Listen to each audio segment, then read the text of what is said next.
তাকে খেতে খেতে হঠাৎ মনে হলো, এতদিন ধরে আমি যার বিরুদ্ধে রাগ পুষে রেখেছি সেই ঘরেরই একজন এখন আমার ভেতর ভিন্ন রকম অনুভূতি জাগাচ্ছে।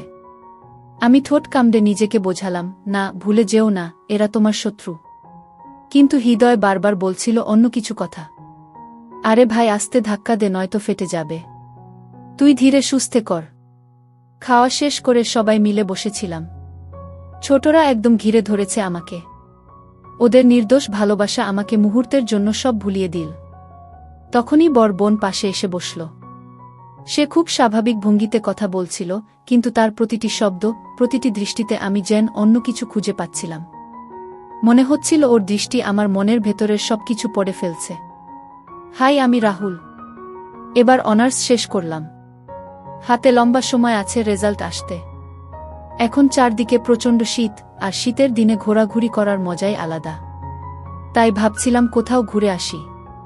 আমার পরিচয়টা তো দেওয়া হলো না। আমাদের পরিবারে আমি ছাড়াও আমার আপন এক ভাই এক বোন আছে, আর সৎ দুইটা বোন। আর আছে একজন সৎ মা। ছোট থেকে বাবা সেই সৎ মায়ের সাথেই থাকত। বাবা ছিলেন একজন শ্রমিক, দেশের বিভিন্ন জায়গায় বাসা ভাড়া নিয়ে কাজ করতেন। 2-3 মাস পর পর বাড়িতে এসে 2-1 দিন থেকে আবার চলে যেতেন। এভাবেই চলছিল আমাদের জীবন।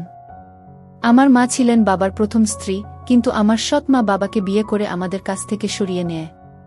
তখন আমি ছোট ছিলাম, কিন্তু বড় হওয়ার সাথে সাথে বাবার ভালোবাসা খুব মিস করতাম। সৎ মায়ের প্রতি ক্ষোভ, রাগ, অভিমান জমতে থাকে। প্রতিশোধের নেশা আমাকে কুরে কুরে খেত।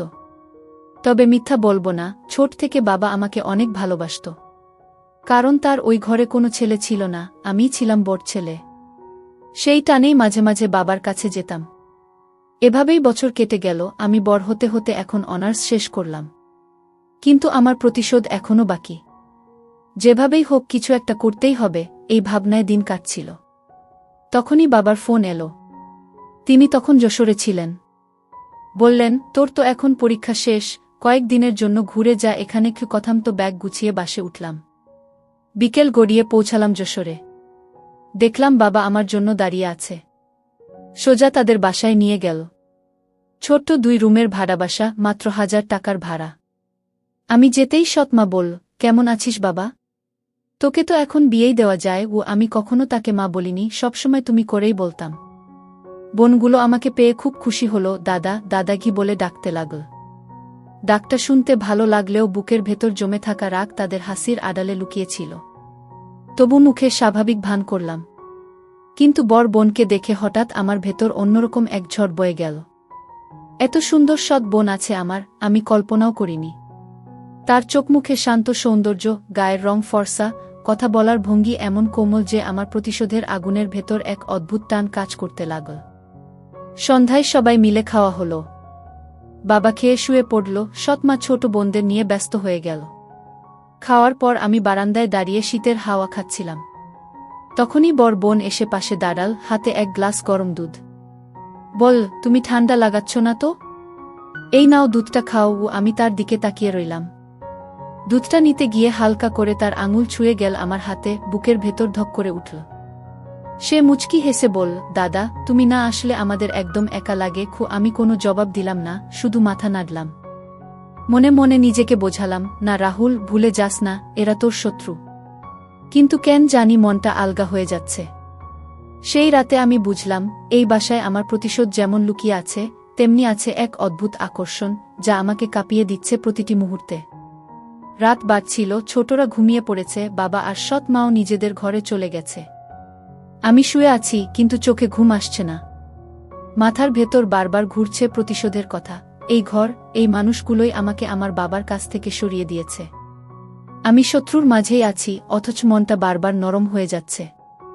ঘরের কোণে হালকা আলো জ্বলছিল। হঠাৎ লক্ষ্য করলাম দরজার কাছে কেউ দাঁড়িয়ে। তাকিয়ে দেখি বড় বোন। হাতে এক গ্লাস পানি নিয়ে আসতে বলল, তুমি কি ঘুমাওনি এখনো? এত রাতে একা জেগে আছো কেন? আমি একটু হেসে বললাম, ঘুম আসছে না। সে এগিয়ে এসে গ্লাসটা দিল। আঙুল ছুঁয়ে গেল আবার, বুকের ভেতর কেমন করে উঠল। সে মৃদু স্বরে বলল, তুমি এসেছ বলে বাসাটা কেমন যেন পূর্ণ লাগছে। ছোটরা সারাদিন খুশিতে মেতে আছে। আমি কিছু না বলে তাকিয়ে রইলাম তার চোখের দিকে। মনে হচ্ছিল ওই চোখে কোনো অজানা রহস্য লুকিয়ে আছে। সে হঠাৎ হেসে ফেল, সেই হাসি এত নিখাদ, অথচ আমার ভেতরে যেন অদ্ভুত অশান্তি জাগিয়ে তুল। আমি মুখ ফিরিয়ে নিলাম, কিন্তু মনের ভেতর দোলাচল থামছিল না। প্রতিশোধের আগুন আমাকে শক্ত করে রেখেছে, অথচ এই মেয়েটি আমাকে দুর্বল করে দিচ্ছে প্রতিটি মুহূর্তে। আমি বোঝাতে চাইছিলাম না, কিন্তু সত্যি বলতে সেই মুহূর্তে তার উপস্থিতি আমার একাকিত্ব ভেঙে দিচ্ছিল। সে পাশে বসে নরম স্বরে বল, দাদা, তুমি না থাকলে আমাদের কতটা শূন্য লাগে জানো? আমি শুধু চুপ করে রইলাম। শব্দ বের হলো না মুখ দিয়ে। ঘরের ভেতর নিস্তব্ধতা, শুধু দুজনের নিঃশ্বাসের শব্দ। অন্ধকারের ভেতর সেই নিস্তব্ধতা যেন আরও ঘনিয়ে আসছিল।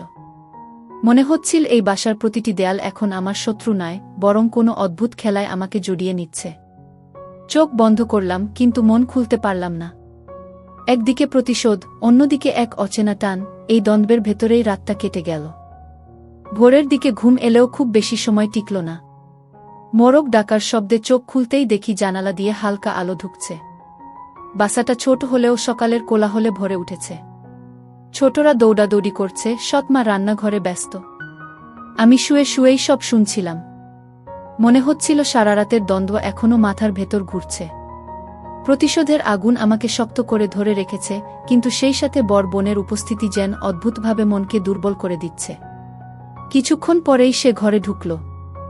হাতে চায়ের কাপ, মৃদু হেসে বল, দাদা, ওঠো, তোমার জন্য চা এনেছি। তার কণ্ঠস্বর ছিল কোমল, অথচ সেই কোমলতাই যেন আমার বুকের ভেতর ঝড় তুলছিল। কাপটা নিতে গিয়ে আবারও হাত ছুঁয়ে গেল। আমি চোখ সরিয়ে নিতে চাইলাম, কিন্তু পারলাম না। তার হাসি, তার চোখ, সবকিছুতেই এক ধরনের অদ্ভুত আকর্ষণ কাজ করছিল। খেতে খেতে হঠাৎ মনে হলো, এতদিন ধরে আমি যার বিরুদ্ধে রাগ পুষে রেখেছি, সেই ঘরেরই একজন এখন আমার ভেতর ভিন্ন রকম অনুভূতি জাগাচ্ছে। আমি ঠোঁট কামড়ে নিজেকে বোঝালাম, না, ভুলে যেও না, এরা তোমার শত্রু। কিন্তু হৃদয় বারবার বলছিল অন্য কিছু। খাওয়া শেষ করে সবাই মিলে বসেছিলাম। ছোটরা একদম ঘিরে ধরেছে আমাকে। ওদের নির্দোষ ভালোবাসা আমাকে মুহূর্তের জন্য সব ভুলিয়ে দিল। তখনই বর বোন পাশে এসে বসল। সে খুব স্বাভাবিক ভঙ্গিতে কথা বলছিল, কিন্তু তার প্রতিটি শব্দ, প্রতিটি দৃষ্টিতে আমি যেন অন্য কিছু খুঁজে পাচ্ছিলাম। মনে হচ্ছিল ওর দৃষ্টি আমার মনের ভেতরের সবকিছু পড়ে ফেলছে। দুপুরের পর বাবা কাজে চলে গেল, সৎ মাও পাশের বাড়িতে গেল কারো সঙ্গে দেখা করতে। ছোটরা তখন ঘুমাচ্ছে। বাড়িটা একদম নিস্তব্ধ। আমি বারান্দায় বসে আছি, হঠাৎ সে এসে পাশে দাঁড়াল। বলল, দাদা, তুমি এখানে থাকলে আমার খুব ভালো লাগে। তুমি না থাকলে আমাদের কতটা ফাঁকা লাগে জানো? তার কণ্ঠে এক ধরনের টান ছিল, আমি যেন আটকে গেলাম। উত্তর দিতে পারলাম না, শুধু চেয়ে রইলাম। বাতাসে তার চুল উঠছিল, সেই দৃশ্য আমার বুকের ভেতর কেমন অস্থিরতা তৈরি করছিল। সে হেসে বলল, তুমি এত চুপচাপ কেন? তোমাকে দেখে মনে হয় তুমি খুব ভারী কিছু নিয়ে ঘুরছো। আমি একটু থমকালাম, তারপর জবাব দিলাম, হয়তো তাই। সে আর কিছু বলল না, শুধু কিছুক্ষণ আমার দিকে তাকিয়ে থাকল। সেই দৃষ্টি আমার ভেতরে আগুন ধরিয়ে দিল। মনে হচ্ছিল আমি প্রতিশোধ ভুলে যাচ্ছি, অথচ ভুলতে চাই না। বিকেলে আমরা একসাথে বাজারে গেলাম। ছোট শহরের রাস্তা, চারদিকে শীতের কুয়াশা, আর সেই কুয়াশার ভেতর দিয়ে তার সাথে পাশাপাশি হাঁটা আমার কাছে যেন এক অদ্ভুত অভিজ্ঞতা হয়ে গেল। সে মাঝে মাঝে এমনভাবে তাকাচ্ছিল, মনে হচ্ছিল তার চোখে লুকানো কোনো গোপন কথা আছে, যা সে বলতে পারছে না।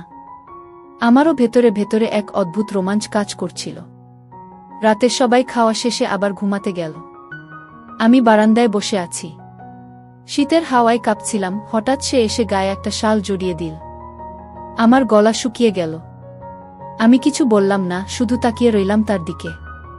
সে ধীরে বলল, তুমি সবসময় এত একা একা কেন থাকো? চাইলে আমাকে সবকিছু বলতে পারো। আমি মুচকি হেসে বললাম, সব কথা বলা যায় না। সে মাথা নিচু করে দাঁড়িয়ে রইল। সেই নীরবতা আমার বুকের ভেতর যেন অন্যরকম উত্তেজনা জাগিয়ে তুল। মনে হচ্ছিল এ বাড়িতে আমি যতদিন থাকব, ততদিন আমার প্রতিশোধ আর টানের দ্বন্দ্ব আরও বাড়বে। পরের দিন সকালে ঘুম থেকে উঠে দেখি ছোটরা স্কুলের জন্য প্রস্তুত হচ্ছে। বাসাটা হালকা রোদের আলো ভরে উঠেছে। আমি বারান্দায় দাঁড়িয়ে আছি, মাথায় হাজার চিন্তা, প্রতিশোধ, রাগ, আর সেই অদ্ভুত টান। হঠাৎ বর বোন পাশে এসে দাঁড়ালো, হাতে এক প্লেট নাশতা। বলল, দাদা, তুমি খেয়েছ কি? আমি শুধু হালকা মাথা নাড়লাম। সে বসে আমার পাশেই চুপচাপ প্লেটটা রাখল। হাওয়ার স্পর্শে তার চুল হালকা নড়ল, আমার ভেতরের অস্থিরতা আরও বেড়ে গেল। কথা বলার মধ্যে নেই, কিন্তু তার উপস্থিতিই যেন এক অদ্ভুত শক্তি হয়ে আমার ভেতর ঢুকছিল। আমি চেষ্টা করলাম নিজেকে স্থির রাখতে, মনে মনে বললাম, না রাহুল, ভুলে যাস না, এরা তোর শত্রু। কিন্তু প্রতিটি মুহূর্তে সে হাসল, একটু এগিয়ে এসে বল, দাদা, তুমি কি জানো আমি তোমাকে দেখে কত শান্তি পাই? আমি কানে শোনা মতো ভঙ্গি প্রকাশ করলাম না, শুধু তাকিয়ে রইলাম। তার চোখে এক অদ্ভুত কোমলতা, যা আমার প্রতিশোধের আগুনের ভেতর একটা নতুন আগুন ধরিয়ে দিল। দুপুরে বাজার থেকে ফিরে সবাই খাবারের জন্য ব্যস্ত। আমি আর সে ঘরে একটু দেরি করে রইলাম। ছোটরা বাইরে খেলছে। আমি পাশের চেয়ারে বসে বই পড়তে চেয়েছিলাম, কিন্তু চোখ বারবার তার দিকে ঘুরে। সে হেসে বলল, দাদা, তুমি এত একা একা কি করছো? আমি শুধু হেসে বললাম, কিছু না। সে কাছে এসে বসে হঠাৎ হাত দিয়ে আমার হাতটা স্পর্শ করল। বুকের ভেতর অদ্ভুত একটা ধাক্কা, হৃদয় যেন থমকে গেল। আমি চেষ্টা করলাম চোখ নামাতে, কিন্তু পারলাম না। রাত গড়িয়ে এলো। সবাই ঘুমিয়ে গেছে। আমি বারান্দায় বসে আছি। হঠাৎ সে এসে পাশে দাঁড়ালো, হাতে শীতের শাল। আমাকে ঢেকে দিয়ে বলল, দাদা, ঠান্ডা লাগছে। আমি কিছু বললাম না, শুধু তাকিয়ে রইলাম। সে একটু হাসল, তারপর চুপচাপ বসে রইল। রাতের নিস্তব্ধতা, হাওয়ার শব্দ, আর তার পাশে বসার স্পর্শ, সব মিলিয়ে আমার মন ভেঙে গিয়েছে, কিন্তু একই সঙ্গে এক অদ্ভুত রোমাঞ্চ সৃষ্টি হয়েছে। মনে হচ্ছিল আমি প্রতিশোধ আর টানের মধ্যে ফাঁদে পড়েছি। একদিকে বাবা ও সৎ মায়ের জন্য প্রতিশোধ, অন্যদিকে তার সঙ্গে কাটানো ছোট ছোট মুহূর্ত, চোখে চোখ রাখার খেলা, নীরব স্পর্শ, সব মিলিয়ে একটি নতুন আবহ তৈরি করছে। আমি জানি এই বাসায় প্রতিটি দিনই আমাকে নতুন দ্বন্দ্বের মধ্যে ফেলবে, আর আমি নিজেকে আর সামলাতে পারব না। সকালে ঘুম থেকে উঠে দেখি ছোটরা বাইরে খেলা করছে। বাবা এখনো কাজে, সৎ মা রান্নাঘরে ব্যস্ত। আমি বারান্দায় দাঁড়িয়ে শীতের হাওয়া খাচ্ছি। তখনই বড় বোন এসে পাশে দাঁড়ালো, হাতে নাশতার প্লেট। বলল, দাদা, খেয়েছ কি? আমি হেসে মাথা নাড়লাম। সে বসে পাশে চুপচাপ প্লেটটা রাখল। হাওয়ার স্পর্শে তার চুল হালকা নড়ল। বুকের ভেতর অদ্ভুত উত্তেজনা, টান আর দ্বন্দ্ব জাগল। কথার মধ্যে নেই, কিন্তু তার উপস্থিতিই যেন আমার মনকে আটকে রাখল। খাওয়ার পর সে বই নিয়ে এল।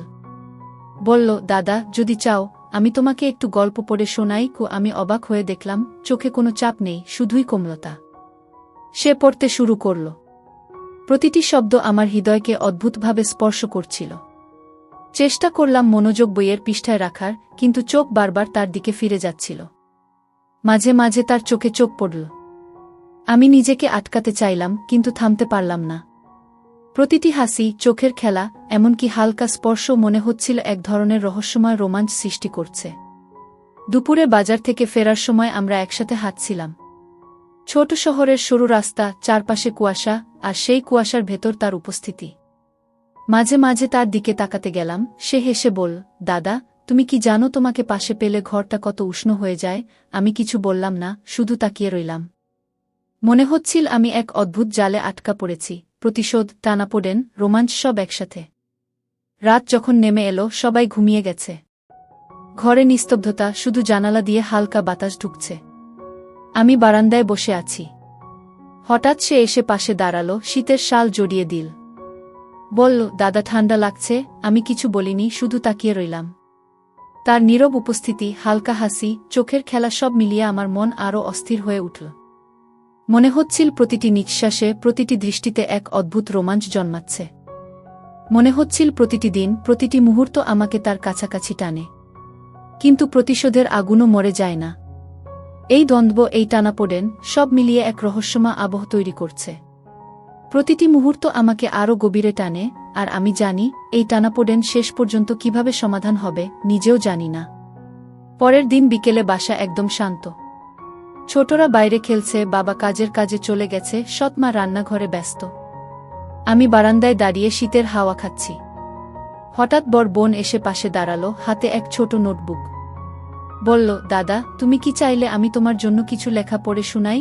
আমি মাথা হেলালাম, আর সে পাশের চেয়ারে বসে নোটবুক খুলল।